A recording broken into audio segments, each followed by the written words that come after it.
संसार में सभी प्राणियों के लिए मातृभाव की महती महिमा है। मानव अपनी सबसे अधिक श्रद्धा स्वाभाविक रूप से माता के ही चरणों में अर्पित करता है, क्योंकि सर्वप्रथम माता की ही गोद में उसे लोक दर्शन का सौभाग्य प्राप्त होता है। इसलिए माता ही सभी प्राणियों की आदि गुरु के रूप में प्रतिष्ठित है।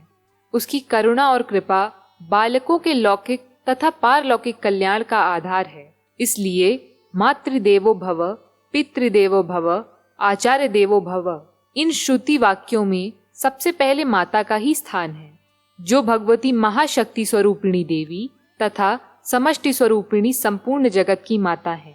वे ही संपूर्ण लोकों को कल्याण का मार्ग प्रदर्शित करने वाली ज्ञान गुरु स्वरूपा भी हैं। प्रिय श्रोताओं, अथ मंत्र चैनल की तरफ से आपको सादर नमस्कार। आइए श्रीमद् देवी भागवत का महात्म्य जानते हैं। देवी भागवतम नाम पुराणम परमोत्तमम, त्रैलोक्य जननी साक्षात गीयते यत्र शाश्वती। श्रीमद् देवी भागवत नामक पुराण सभी पुराणों में अति श्रेष्ठ है, जिसमें तीनों लोकों की जननी साक्षात सनातनी भगवती की महिमा गाई गई है। जो श्रीमद् देवी भागवत के आधे श्लोक या चौथाई श्लोकों को भी प्रतिदिन सुनता या पढ़ता है, वह परम गति को प्राप्त होता है।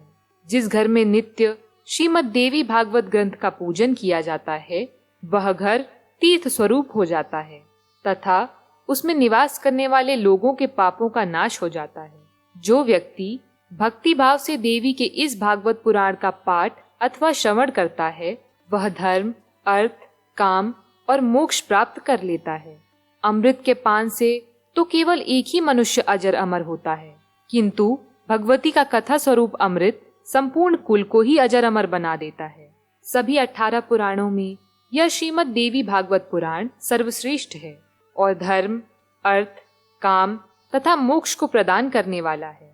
जो लोग सदा भक्ति श्रद्धा पूर्वक श्रीमद् देवी भागवत की कथा सुनते हैं, उन्हें सिद्धि प्राप्त होने में रंच मात्र भी विलंब नहीं होता।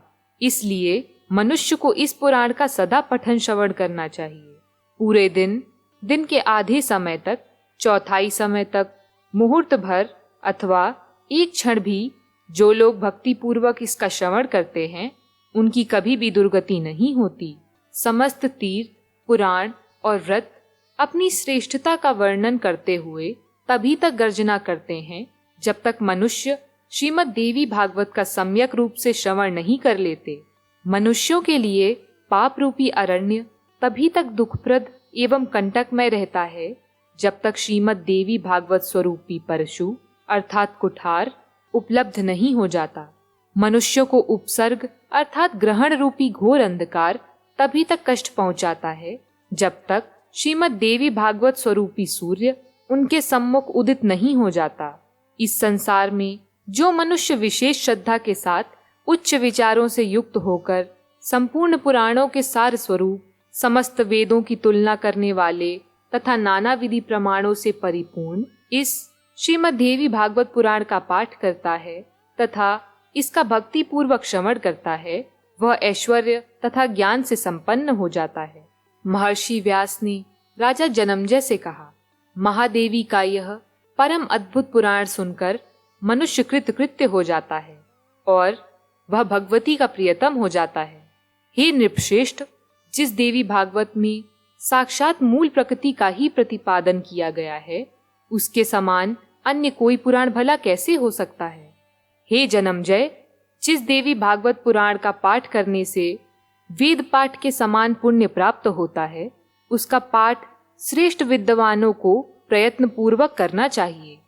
श्री सूत जी मुनियों से बोले, जो इस श्रेष्ठ श्रीमद् देवी भागवत का नित्य भक्ति पूर्वक श्रवण करता है, उसके लिए कुछ भी कहीं और कभी दुर्लभ नहीं है।